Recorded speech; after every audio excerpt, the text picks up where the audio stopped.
Good afternoon, welcome to Icutv Lunchtime News. We take a look at stories making headlines.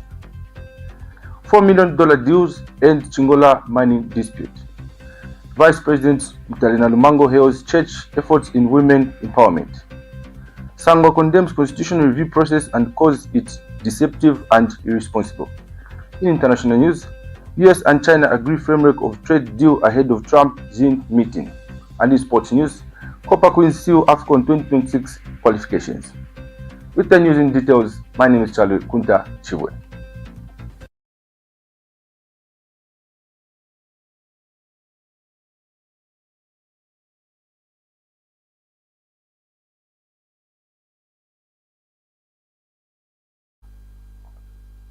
CHINGOLA resources, formerly known as Sincerely Mine and small-scale miners popularly referred to as Jerabos, have signed a $4 million agreement to end mining operation at the CHINGOLA dispute on the Copper Belt. The Memorandum of Understanding (MOU) was finalized after a series of discussions between both parties with the mediation of President Hakainde Hichilema. During the signing ceremony at CHINGOLA Council, Copperbelt Province Minister Elisha Mutambo said the government has long sought to bring an end to the conflict between the miner workers and Jerabos. He explained that President Hichilema has consistently championed safe and lawful mining practices among artisanal miners, and the deal marks progress towards the goal. Independent Committee Chairperson Bishop Joseph Kazila expressed gratitude to the President for assuring the matters was resolved peacefully. CHINGOLA Resources Director Zakaria Moyo said the agreement will pave the way for the best establishment of a new mine expected to create more empowerment opportunities for locals. Meanwhile, small-scale miners Chairperson Gabriel Chipimo assured that the miners will benefit from the compensation package agreed upon the company. The Vice President NALUMANGO has condemned the church for complementing government efforts to reduce poverty among women through empowerment initiatives. Mrs. NALUMANGO said the church's work aligns with the objective of the 8th National Development Plan, which promotes inclusive development and training skills. Speaking at the opening of a three-day women's convention at the United Methodist Church in Kawangwe, Kingston area, she welcomed the plan to establish a skill center where women will be trained in tailoring, catering, and poultry rearing. She emphasized that empowering women benefits entire communities, as one of the empowered women can uplift others. Well, the Vice President also expressed joy that the planned center will include a community school for women and girls, noting that free education remains a key equalizer, providing opportunities for all. Mrs. NALUMANGO further urges the church to disregard critics of the free education policy, saying it has positively impacted many learners nationwide. The convention drew women participants from Zambia, the Democratic Republic of Congo, and Zimbabwe. Constitutional lawyer and Movement for National Renewal President John SANGWA has dismissed the ongoing constitutional amendment process as deceptive, claiming there is no clear indication that citizens have called for changes to the nation's supreme law. Mr. SANGWA questioned the decision directing the technical committee to complete nationwide consultation within 10 days and submit its findings by November 26th, describing the deadline as unrealistic and careless for a matter of such national significance. He was speaking when he featured on Diamond TV's Costa Masters program.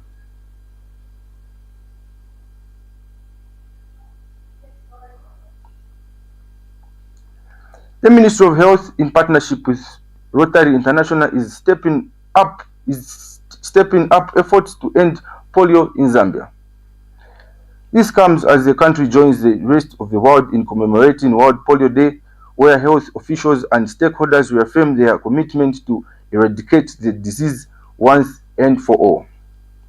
Speaking at the event, emphasized the importance of timely vaccination, community involvement, and sustained awareness campaign to ensure no child is left behind. They note that while Zambia has made significant progress, continued vigilance and collaboration remain key to keeping the country polio free.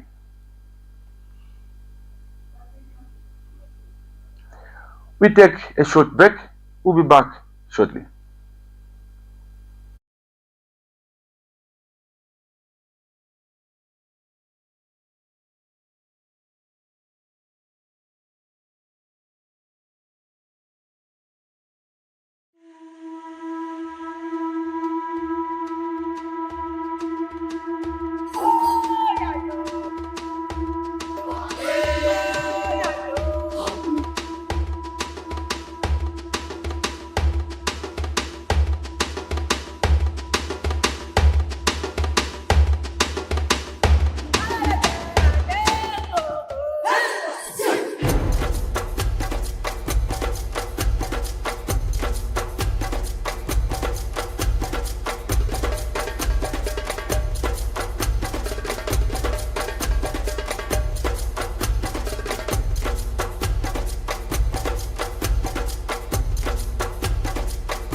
Thank you for staying with us. Now in our international news. The US and China have agreed on the framework of a potential trade deal that will be discussed when their respective leaders meet later this week, the US Treasury Secretary has said. Scott Bessent told the BBC US News partner CBS that this included a final deal on TikTok, US operation, and a deferral on China's tightened rare earth miners control. He also said he did not anticipate a 100% tariff on Chinese goods threatened by President Donald Trump coming into force, while China will reassume substantial soybean purchases from the US. The Information and Communications University is driving the thrill for the nation in research and development. Enroll now for full-time and distance programs in the School of Engineering, Humanities, Business and Education.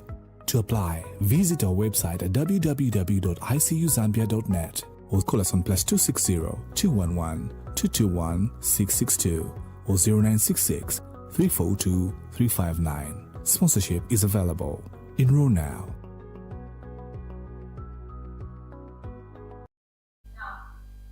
Our apologies for that technical problem. The US and China have agreed on the framework of a potential trade deal that will be discussed when their respective leaders meet later this week, the US Treasury Secretary has said. Scott Bessent told the BBC's US news partner CBS that this included a final deal on TikTok's US operation and a deferral on China's tightened rare earth mineral controls. He also said he did not anticipate the 100% tariffs on Chinese goods threatened by President Donald Trump coming into force, while China will resume substantial soybean purchases from the US. Both nations are now seeking to avoid further escalation in a trade war between the world's two largest economies. Trump and Chinese President Xi Jinping are due to hold talks on Thursday in South Korea. We take another set of commercial break. We'll be back with sports news. Hello, the Information and Communications University, ICU. What comes to your mind when you hear of this name? Is it the beautifully architectured infrastructure at our campus? Or is it the amazing students that are always performing well in their fields?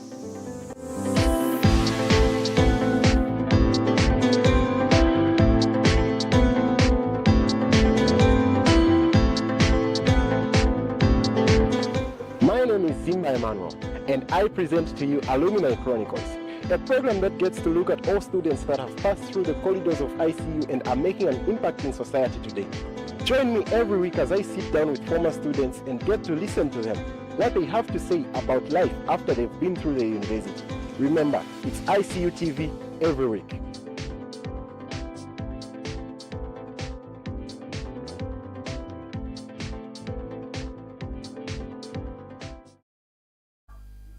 Welcome back, and now sports news. The Zambia women's national football team, popularly known as the Copper Queens, have booked their place at the 2026 Africa Cup of Nations tournament in Morocco after defeating Namibia 3-0 at Levi Mwanawasa Stadium in Ndola this afternoon. Rachel Kundananji, Enele Spiri, and Priska Chilufya were all on target to extend the Copper Queens' dominance over Namibia following their earlier victory in South Africa last week. Head coach Noah Habtau praised her side for their outstanding performance and discipline on the pitch, a display that thrilled the fans who packed the stadium to support the team.